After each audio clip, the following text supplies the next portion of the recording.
ದರ್ಶನ್ ವಿರುದ್ಧ ಈಗಷ್ಟೇ ಕೋರ್ಟ್ಗೆ ಚಾರ್ಜ್ ಶೀಟ್ ಸಲ್ಲಿಕೆ ಆಗಿದೆ. ಕಾನೂನು ಏನು ಕ್ರಮ ಕೈಗೊಳ್ಳುತ್ತೋ ಅದಕ್ಕೆ ನಾವು ತಲೆಬಾಗ್ತೀವಿ ಅಂತ ಪವರ್ ಟಿವಿಗೆ ಫಿಲ್ಮ್ ಚೇಂಬರ್ ಅಧ್ಯಕ್ಷ ಎನ್ ಸುರೇಶ್ ಹೇಳಿಕೆ ಕೊಟ್ಟಿದ್ದಾರೆ. ಈಗಷ್ಟೇ ಚಾರ್ಜ್ ಶೀಟ್ ಅನ್ನು ಸಲ್ಲಿಸಲಾಗಿದೆ. ಕಾನೂನಿಗಿಂತ ದೊಡ್ಡವರು ಯಾರೂ ಇಲ್ಲ, ಕಾನೂನು ಏನು ಹೇಳುತ್ತೋ ನಾವು ಅದಕ್ಕೆ ತಲೆಬಾಗಬೇಕು ಬಾಗ್ತೀವಿ ಅಂತ ಹೇಳಿ ಪವರ್ ಟಿವಿಗೆ ಫಿಲ್ಮ್ ಚೇಂಬರ್ ಅಧ್ಯಕ್ಷ ಎನ್ ಸುರೇಶ್ ಹೇಳಿಕೆ ಕೊಟ್ಟಿದ್ದಾರೆ. ದರ್ಶನ್ ಬಹಳ ಒಳ್ಳೆಯ ನಟ, ಆ ನಟನಿಲ್ಲದೆ ಚಿತ್ರರಂಗಕ್ಕೆ ನಷ್ಟ ಆಗಿರೋದು ಸತ್ಯ. ಆದ್ರೆ ಅವರು ತಪ್ಪು ಮಾಡಿದ್ರೆ ಕಾನೂನು ಕ್ರಮ ಕೈಗೊಳ್ಳುತ್ತೆ. ಪರಪ್ಪನ ಅಗ್ರಹಾರದಲ್ಲಿ ದರ್ಶನ್ ಮಾಡಿರೋದು ದೊಡ್ಡ ತಪ್ಪು. ದರ್ಶನ್ ಬ್ಯಾನ್ ಬಗ್ಗೆ ನಾನು ಏನೋ ಕೂಡ ಹೇಳೋದಕ್ಕೆ ಬರೋದಿಲ್ಲ ಅಂತ ಸುರೇಶ್ ಮಾತನಾಡಿದ್ದಾರೆ.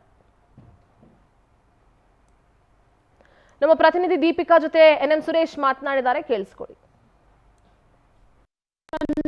ಜೈಲು ಪಾಲಾಗಿ ಸುಮಾರು 75 ದಿವಸಗಳು ಕಂಪ್ಲೀಟ್ ಆಗಿದೆ. ಚಾರ್ಜ್ ಶೀಟ್ ಸಲ್ಲಿಕೆ ಇವತ್ತು ಆಗಿರುವಂತದ್ದು. ಇದರ ಬಗ್ಗೆ ಕರ್ನಾಟಕ ಚಲನಚಿತ್ರ ವಾಣಿಜ್ಯ ಮಂಡಳಿ ಅಧ್ಯಕ್ಷರಾಗಿರುವಂತಹ ಎನ್ ಸುರೇಶ್ ಅವರು ಏನ್ ಹೇಳ್ತಾರೆ? ಚಾರ್ಜ್ ಶೀಟ್ ವಿಚಾರ ಬಂದ್ರೆ ಪೊಲೀಸ್ನವರು ಅದು within 3 months of their incident ಆದ್ಮೇಲೆ ಕೋರ್ಟಿಗೆ ಸಬ್ಮಿಟ್ ಮಾಡೋದು ಕಾನೂನು. ಅದು ಆ ಚಾರ್ಜ್ ಶೀಟ್ ಏನಿದೆ, ಏನೇನು ಮಾಡಿದರೆ, ಯಾರ ಪರ ಇದೆ, ಯಾರು ಎಗನೆಸ್ಟ್ ಇದೆ, ಬಟ್ ಇವರೇ ಕಲ್ಪ್ರಿಟ್ ಮಾಡೋದಿಲ್ಲ ಅನ್ನೋದು ಚಾರ್ಜ್ ಶೀಟ್ ಓದಿದ್ಮೇಲೆ ಗೊತ್ತಾಗುತ್ತೆ. That is the final decision. ಅದು ಆ ಚಾರ್ಜ್ ಶೀಟ್ ಬಗ್ಗೆ ಇನ್ನೂ ಒಂದು ನೋಡಿದೆ ನಾನು.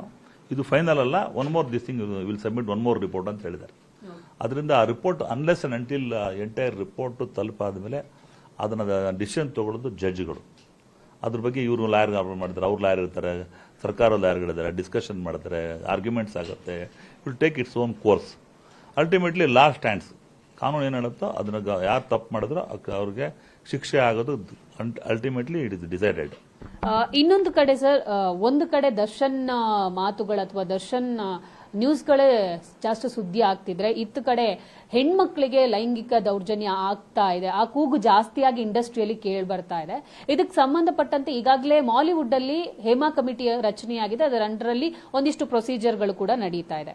ಬಟ್ ಕನ್ನಡ ಇಂಡಸ್ಟ್ರಿಯಲ್ಲಿ ಇಂತಹದ್ದೇ ಒಂದು ಕಮಿಟಿ ಆಗ್ಬೇಕು ಅನ್ನೋ ಆಗ್ರಹ ಜಾಸ್ತಿ ಆಗ್ತಾ ಇದೆ. ಒಂದು ಕರ್ನಾಟಕ ಚಲನಚಿತ್ರ ವಾಣಿಜ್ಯ ಮಂಡಳಿ ಅಧ್ಯಕ್ಷರಾಗಿ ಇದ್ರ ಬಗ್ಗೆ ನಿಮ್ಮ ಅಭಿಪ್ರಾಯ ಏನು? ಇಂತಹ ಕಮಿಟಿ ಕನ್ನಡ ಇಂಡಸ್ಟ್ರಿಗೂ ಬೇಕಾ, ಅಥವಾ ಯಾವಾಗ ಇಂತಹ ಒಂದು ಕಮಿಟಿಯ ರೂಪುರೇಷೆಗಳು ಆಗುತ್ತೆ ಅಂತ? ನಾನು ಮಾಲಿವುಡ್ಡಲ್ಲಿ, ಕೇರಳದಲ್ಲಿ ನಾವು ಕೂಡ ತಿಳ್ಕೊಂಡಿದ್ದೀವಿ. ಇದ್ರ ಬಗ್ಗೆ ಸರ್ಕಾರ ಎಚ್ಚೆತ್ಕೊಂಡು ಹೇಮಾ ಕಮಿಟಿ ಅಂತ ಮಾಡಿದೆ, ನಾನು ಓದಿದೆ. ಆದರೂ ಆ ಕಾನೂನು ಚೌಕಟ್ಟಿನಲ್ಲಿ ಯಾರು ತಪ್ಪು ಮಾಡಿದ್ರೆ ಅವ್ರಿಗೆ ಶಿಕ್ಷೆ ಕೊಡುವಂಥ ಕೆಲಸ ಮಾಡಬೇಕು ಅಂದಾಗ ಆಲ್ರೆಡಿ ಅದು ಸಕ್ರಿಯವಾಗಿ ಕೆಲಸ ಮಾಡ್ತಿದೆ. ಅದೇ ಥರ ನಮ್ಮ ಕರ್ನಾಟಕದಲ್ಲೂ ಕೂಡ ಇವತ್ತಿನ ಮುಖ್ಯಮಂತ್ರಿಗಳೊಂದು ಮನವಿ ಹೋಗಿದೆ ಅಂತೆ. ಅದೇ ಫೈರ್ ಅಂತ ಹೇಳ್ಬಿಟ್ಟು ಒಂದು ಆರ್ಗನೈಸೇಷನಿಂದ ಸಾಕಷ್ಟು ಪ್ರತಿಭಾವಂತರು, ಲಿಟ್ರೇಟ್ ಪೀಪಲ್ಲು, ಕಲಾವಿದರು, ಆಮೇಲೆ ಡೈರೆಕ್ಟರ್ಗಳು, ದೊಡ್ಡ ದೊಡ್ಡ ಕಲಾವಿದರುಗಳೆಲ್ಲ ಸೈನ್ ಮಾಡಿ ಅದಕ್ಕೊಂದು ಸರ್ಕಾರಕ್ಕೆ ಸಬ್ಮಿಷನ್ ಮಾಡಿದ್ದಾರೆ. ಅದು ಒಳ್ಳೆಯ ಪ್ರಕ್ರಿಯೆ ಅನಿಸುತ್ತೆ. ಯಾಕಂದರೆ ಹೆಣ್ಮಕ್ಳಿಗೆ ಶೋಷಣೆ ಆಗೋದು ಇತ್ತೀಚಿನ ದಿನಗಳ ನಾವು ಮಾಧ್ಯಮಗಳಲ್ಲಿ ಪೇಪರ್ ನೋಡ್ತಾ ಇರ್ತೀವಿ.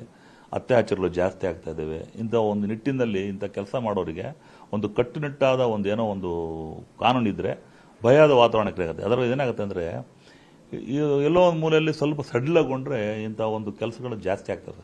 ಖಂಡಿತವಾಗ್ಲೂ ನಾನು ಕೂಡ ಅದು ವೆಲ್ಕಮ್ ಮಾಡ್ತೀನಿ.